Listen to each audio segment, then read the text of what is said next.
भैंसे कैसे इकट्ठा करें? स्लीपर सेल के माध्यम से। पूरे प्रदेश में गौ सेवा आयोग के अध्यक्ष की 2 कौड़ी की औकात नहीं वेटनरी विभाग के सामने। इतनी बृहद और जबरदस्त हो रही पूरे प्रदेश के अंदर में कि कल्पना नहीं कर सकते। भैंसों की तस्करी चालू। सबसे ज़्यादा होटल में, ढाबों में यदि किसी का मांस बिक रहा है तो वो है ये भैंस। तस्कर समर्थक हैं, रायपुर में बैठ के गौ रक्षक बन बैठे हैं। गौ प्रणाम में उमेश बिसेन, रायपुर छत्तीसगढ़ से। तस्करी इतनी बृहद और जबरदस्त हो रही पूरे प्रदेश के अंदर में कि कल्पना नहीं कर सकते। भैंसों की तस्करी चालू। भैंसों की तस्करी जो है अभी वर्तमान में कवर्धा क्षेत्र में पकड़ाई। पनौतरी थाना है, सीमा क्षेत्र है, जहाँ से मंडला पास पड़ता है, गढ़चिरौली पास पड़ता है और वहाँ से जबलपुर पास पड़ता है, जहाँ से भैंसें जाती है। और वहाँ पे एक मार्केट है जबलपुर में जहाँ पे भैंस लगातार कटती है, गाय भी कटती है वहाँ पे। उसमें किसी भी हिंदू क्षेत्र में, क्योंकि हिंदू बहुल क्षेत्र नहीं है, मुस्लिम बहुल क्षेत्र है, और वहाँ पे किसी भी हिंदू को प्रतिबंधित है जाना। ऐसी जगह में लगातार यहाँ छत्तीसगढ़ से भैंसे गौवंश जा रहे हैं। पर भैंसे कैसे इकट्ठा करें? स्लीपर सेल के माध्यम से। जो निचला तबका है, जो निर्धन है या कमज़ोर तबका है, उस विशेष को 1000, 500, 2000 रुपये दे के भैंसों को इकट्ठा करवा रहे हैं। उनको छोटे छोटे कोचियाँ बना के लोगों से खरीदी करवा रहे हैं। कभी टाटा एस में करवा रहे हैं, कभी पैदल करवा रहे हैं। तो वो जो भैंस है पैदल सीमा क्षेत्र में ले जाते हैं। वहाँ एक बड़ा सा कंटेनर सीमा से खड़ा रहता है और उसमें फिर भर के ले जाते हैं। पर उसके पहले सूचना पुलिस को लग गई, कुछ पुरानी सेवियों को लग गई, उन्होंने उसको पकड़ा। पहले चोरी की एफआईआर, क्योंकि कुछ लोग की मुर्रा भैंसें चोरी हुई थी, उसकी एफआईआर हुई। बाद में तस्करी की। गौवंश तस्करी कौन करा रहा है? करारे जिहादियों का बड़ा गैंग है। उसके नीचे स्लीपर सेल, उसके नीचे मनोज जंगेल जैसे, हरी साहू जैसे तस्कर स्लीपर सेलों के साथ मिलकर भैंस और गौवंश इकट्ठा कर। जो गैंग पकड़ाया, सलीम कबाड़ी जुड़ा हुआ है, सामने पुलिस से जुड़ा हुआ है, सिद्दीकी जुड़ा हुआ है, इमरान से जुड़ा हुआ है। ऐसे जो खतरनाक तस्कर है, मनोज अभी जेल में है, पर गैंग उसका लगातार भैंसों को इकट्ठा करने का, गौ इकट्ठा करने का आज भी काम कर रहा है। चाहे वो वीर वर्मा के माध्यम से हो, चाहे वो रजत मिश्रा के माध्यम से, चाहे वो हरी साहू के माध्यम से, और अन्य स्लीपर सेल और भी इस तरीके से इकट्ठा करने। न्यू वहीं बता रहा हूँ कि जो मनोज और जो हरी थे, ये पूरे प्रदेश में हर तस्कर के लिए इकट्ठा करते, स्लीपर सेल तैयार करते, आवागमन की गाड़ियाँ की तैयार करते, पहुँचाने के लिए तैयार करते। ये भैंसों की तस्करी भी, भैंस शिफ्टिंग का समय जब आता है तब वेटनरी विभाग कल्टी मार देता है। वहाँ के मिश्रा जो संचालक है वेटनरी विभाग के, वो 48 घंटे तक घुमा देते हैं।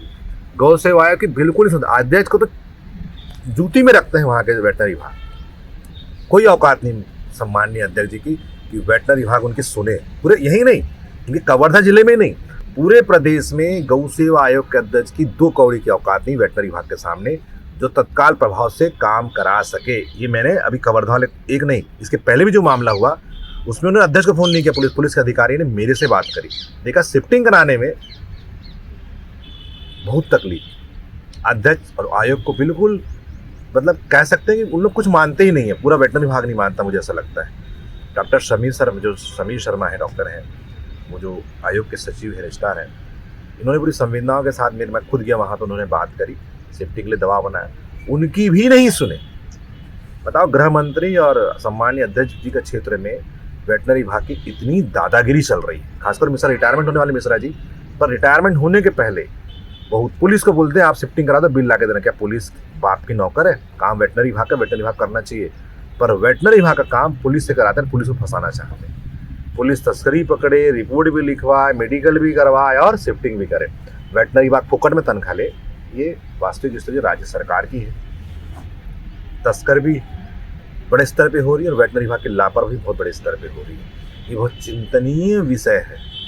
मैं लगातार उस मामले में संपर्क में रहा, पुलिस वालों के लगातार बातचीत भी किया। पंकज भी फील्ड में गया, मेरे मैंने जब भेजा वहाँ पे वास्तविकता जानने के लिए।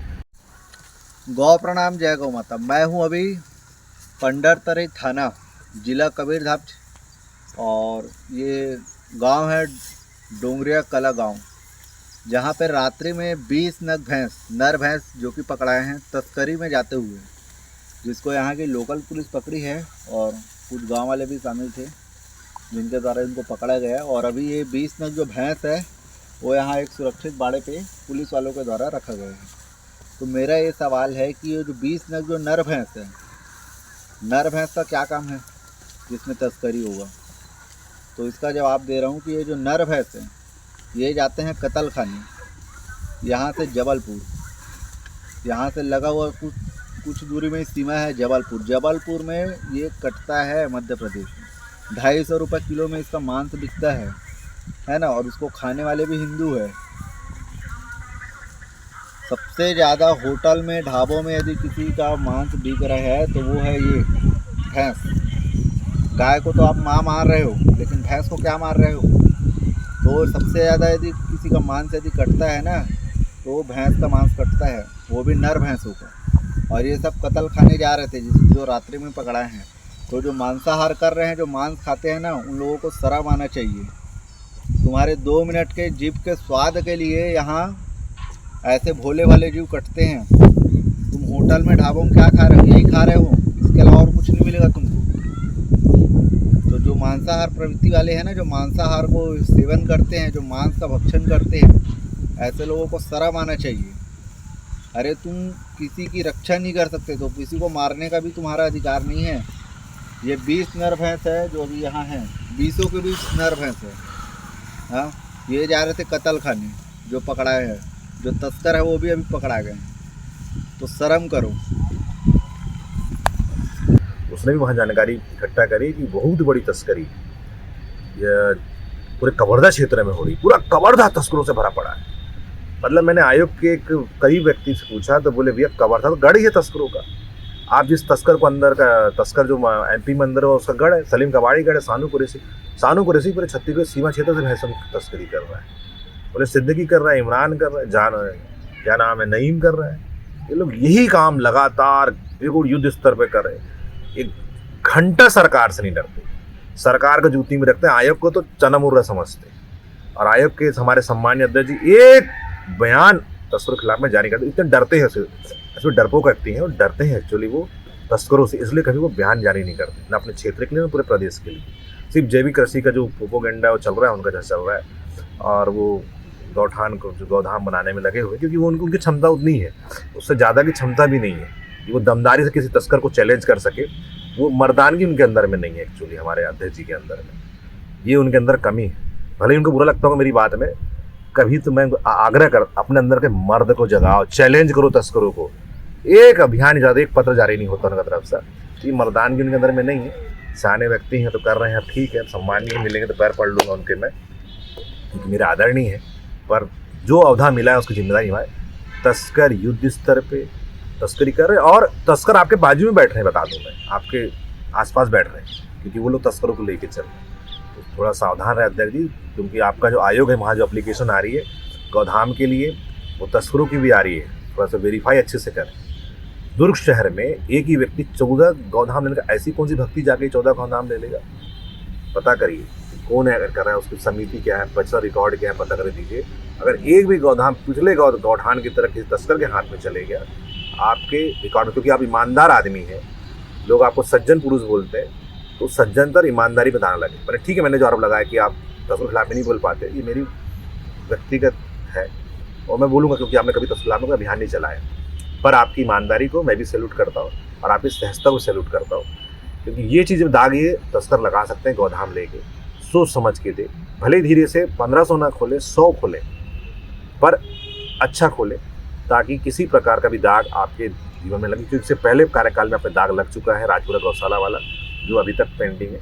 दोबारा ऐसा कोई दाग लगे तो हमको भी ठीक, क्योंकि हम भी आप ही के बीच से निकल के आए, हम भी आपके साथ लंबे समय तक रहे। हम नहीं चाहते कि वो दाग पुनः आपको लगे। हम चाहते हैं आप अच्छे से अच्छा कार्य करें और अच्छे से उस तक को पहुँचाएँ और वेटनरी विभाग को सुधारें। वेटनरी विभाग पूरे प्रदेश के अंदर, आपके बिरला बेमेतरा कवर्धा की स्थिति ये है कि वेटनरी बिल्कुल नहीं सुनता। चाहे गृह मंत्री एम्बुलेंस चालू कर दे, भर्ती करने की व्यवस्था वहाँ है ही नहीं। और वेटनरी विभाग की स्थिति ICU में है, उसको सुधारने के लिए क्या कर सकते हैं उस पर ध्यान दें। भैंसों की तस्करी कवर्धा ज़्यादा हो रही है, उस पर ध्यान दें। गौ तस्करी कवर्धा सीमा क्षेत्र से, मध्य प्रदेश सीमा क्षेत्र से लगातार हो रही है। स्लीपर से ला रहे, बना रहे, मनोज जैसे लोग तस्करी कर रहे हैं। और उनके जो तस्कर समर्थक हैं रायपुर में बैठ के गौ रक्षक बन बैठे हैं, आदेश सोनी, नरेश चंद्रवंशी। अगर एक चीज़ एक बार अंत में बोल दूँ कि गौ तस्करी में जो माफिया हमारे बीच में था, मनोज और हरी, इन माफियाओं का संरक्षण आदेश नरेश चंद्रवंशी खासकर पूरा संरक्षण लंबे अभी तक दिया। अभी तो फटी लगी में नाम नहीं ले रहा है, उसको संरक्षण दिया। आज जो भी तस्करी प्रदेश में हो रही है, मेरी जानकारी में आ रहा है कि सारी तस्करी का जो निचले स्तर का पूरा काम जो मैनेजमेंट जो देखता था, मनोज और हरि देखते थे, और इनके पालक भी उतनी जिम्मेदार है जिन्होंने उनको संरक्षण दिया, महिला भी जिम्मेदार है जो लगातार संरक्षण दी, शायद उसका तो योगदान ही तस्करी में था, और नरेश चंद्रवंशी का बराबर योगदान रहा है तस्करी में, और उसको बिल्कुल नकारा नहीं जा सकता। और मेरी पूरी सरकार से निवेदन है, इन सब की अब जांच की जाए, जांच पूरी की जाए, और जो आरोपी दिखे तो उसको बिल्कुल जेल भेजा जाए। इसी के साथ मैं उमेश बिसेन, रायपुर, छत्तीसगढ़ से।